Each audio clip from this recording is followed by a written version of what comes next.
To understand how to get out of depression, you have to understand how you got into depression. And you got into depression by avoiding emotions, which means you stopped doing certain actions that support your life because of a feeling of not feeling like it.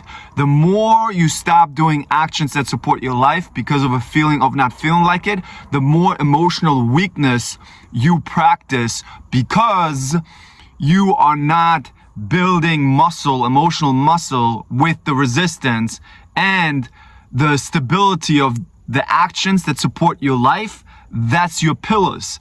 That's what feeds your life. And it's a two-part. You cut out those actions, you don't have a support system. And the other part is, by reacting to the feeling of not feeling like it, you are teaching the brain that those things are dangerous. The things, the supportive actions are dangerous, and the brain, to keep you from the danger, will give you more feelings of not feeling like it, which eventually causes depression. So to reverse that, what you need to do, and I don't want to hear anything of like, oh, but I can't do it. I'm telling you exactly what you need to do, okay? For the people who still want to be like, oh, but I can't do this. Yo. Okay, my hands are here. This is for the people who want to get out of depression, okay? So what you need to do is start in the beginning of the day. And you want to proactively make the measure of success valued actions and not how you feel. If you make the measure of success how you feel, you will try to fix your feelings again, and the brain will just stir up more confusing feelings, more depression, all those things. What you want to practice is doing actions no matter how you feel. You want to see this as a badge of honor. You almost want to, you literally want to see it as a skill to say, you don't know how you're going to feel. Maybe you're going to be depressed all the time, all those hours, whatever. You will not feel like it. You will have low energy. Maybe sometimes you will have anger, maybe sometimes you have frustration, maybe sometimes you have happiness. It doesn't matter. You want to practice doing those actions anyway. So this is why self-growth can only happen when you practice being okay with uncomfortable emotions. If you not practice being okay with uncomfortable emotions, you will be always a slave to the brain and will stay in the pattern, because the brain lures you into those patterns with uncomfortable emotions. Does it make sense? So if you are not okay with uncomfortable emotions, you can never change belief systems, you can never change patterns, because the brain keeps you in those areas with uncomfortable emotions.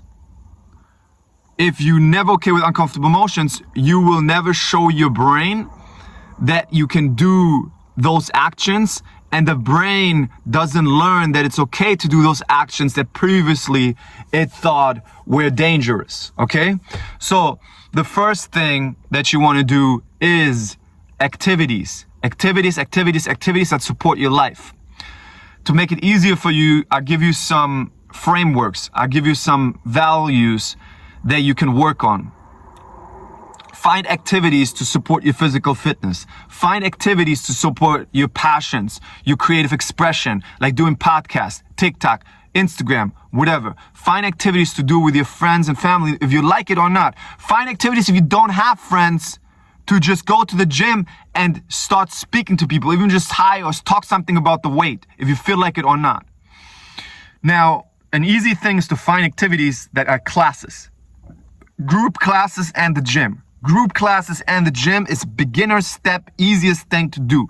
Group classes, you can find them anywhere. If it's yoga, Pilates, boxing, I don't care, okay? And you do it first thing in the day. Don't stay at home, because, now unless you got to go to work. If you go to work right away with any emotions and thoughts, right? If you feel like it or not. And you have to practice mindfulness, because if you're still spending time in your head on the patterns, on conversations in your head, stop spending time on it, cut it off. That doesn't mean you can control the thoughts that come in, but you can stop the flow of the conversation by saying, no, I don't have to think about this right now. And you come back mindfully, oh, I'm walking to the car, I'm going to my job, and you don't have a conversation in your head while you're going to your job on oh, my boss, da da da da da, okay? Because then the brain's like, oh, that's what you want to spend your time on? Oh, I'll give you more, all right? So if you go to work, you do the activities after work. But you go out the house right away. You go out the house right away, not feeling ready yet. As fast as possible, you go out the house, okay? Not giving you time to think. And let's say you have depression, right? You wake up depression, not feeling like it. You go out the house anyway with the low energy. I don't care if you feel like a robot. I don't care. You go do that action. You go out the house right away, not feeling like it, okay? So then you go to classes and you practice while just being in the moment, just doing the classes. And this is the practice, because the brain will be like, no, we have to think about how to get out of depression, or what is wrong with us. We have to fix this. What if something happens to us? What if we lose control over this? Again, you don't talk back, you come back. Oh no, I'm doing the kettlebells right now. Oh no, I'm doing the yoga right now, okay? This is breaking the pattern. You have to cut this off. This is the practice as fast as possible. You don't have to be perfect. You don't have to be perfect. You only have to take up more territory, okay? Be kind to yourself. You don't have to be perfect. This is a game where you get better over time, all right? And you will get better. If you do what I'm saying, in the next 2, 3, 4 weeks, you will be like, oh, what's going on? This is crazy. This is cool. I understand now more how my brain works because I practically changed things, all right? So you go to those classes and you take up more territory during the day. Inside your heart as well. As much as you can, you stop talking back. You bring your brain back to the present moment, okay? So the measure of success for the following weeks is you doing more actions that support your life. That's not only the gym, that's not only work, that's also relaxation, creative expression. You can go to the sauna to massage, especially if you don't feel like it. And you want to do it, stop doing based on if you feel like it or not. This is really important what I'm saying right now. You got into depression because you were only doing things based on what you're feeling like.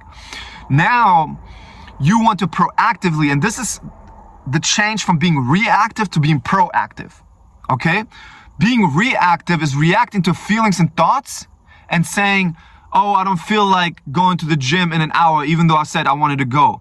Being proactive is setting up your schedule beforehand. And the cool freedom you have is you can set up your schedule. You know exactly what days are good for you to go to the gym. You know exactly what days and moments is good for you to do those classes. You know exactly where you work. You know exactly what events are here and here. And you set those things. You say, Tuesday, 5:30, I go to the gym. If Tuesday, 5 o'clock, your brain's like, I don't feel like it, I have depression, I have low energy. You have the low energy and you go anyway. That's how you show your brain you don't care about the old pattern anymore over time. But if you don't go because of the feeling of depression, the brain's like, oh, this is still necessary. This going to the gym is still dangerous. How can I prevent him from going to danger? Oh, I give him more thoughts of not being good enough, not being ready yet. I give him more feelings of depression because that keeps him in bed, scrolling on TikTok, not doing anything, and then he's not in danger or she's not in danger. All right? So to make it easy, the first weeks is all, and you want to push social media till the end of the day. You have to push social media to the end of the day. The reason for that is if it's like in the morning, oh, I have anxiety, I'm trying to make anxiety feel better by scrolling. You're literally reactive again to the anxiety, to the depression, and you're building that addiction. And you ain't doing nothing. You want to push it till the end of the day because then you have the opportunity in the beginning of the day to, no matter what feelings and thoughts come up, the urges come up, right? In the morning, the urges come up. Oh, what's on Twitter? What's there? Oh, let me just scroll here. Let me see if I got any messages. Oh, what my friends do, right? That's still an urge that the brain gives you. All emotions are connected. So if you can be like, I can have this uncomfortable urge of not doing this thing, right? And I go to the gym anyway, you just trained emotional fitness. You just trained emotional fitness with like 20 pounds. That's 20 pounds. You might just had boredom, uneasiness, and like, oh, I'm trying to make that feeling feel better. You worked out with 20 pounds. Now, that will help you because all emotions are connected. Emotional fitness connected. Depression is connected to frustration, to boredom. They're all connected because it's all reactive to those emotions. that will give you the ability over time to get stronger and stronger and be stronger to cut out bigger emotions. That's why I help my clients, even when they have like problems with abandonment and other things in relationships where they freak out or they have panic attacks. We always start also with social media till the end of the day, because you practice emotional fitness with those 20 pounds. So you're able over time to also cut out the 80 pounds of abandonment or any panic whatsoever, right? So you want to make the measure of success not how you feel, but more actions, okay? Very good. Not how you feel, but more actions. And the second tip that I give you guys that's really important, meditation. And the reason why meditation is the exact same principles. You should see that when I talk that what I say makes sense because it connects the dots. When you meditate, you sit down, you close your eyes, you are uncomfortable because you don't want to meditate. You don't want to meditate. You don't want to be with the thoughts and the emotions. Great. Now you're with the thoughts and emotions, but you don't talk back to them. You focus on your breath throughout the whole meditation. And you want to set the timer proactively as well to 15 minutes, 1-5. You sit down and you sit down with any uncomfortable emotion. The brain says, oh, when is this over? When is this over? I don't want. Embrace that. Embrace the uncomfortable emotions. Want to be with and come back to your breath. That's the second thing. One meditation every day, 15 minutes, and you can raise that over the next 3-4 weeks to like 25-30 minutes. All right? So those are those things. Remember, just to recount, to make it easy for you to understand, more actions. Do those actions mindfully. This is the important part, because if you don't do it mindfully, you're still spending time in your head on the patterns, and the brain gives you more patterns. And you teach the brain that you're still doing the compulsions, because you can do compulsions inside of your head and outside of your head, right?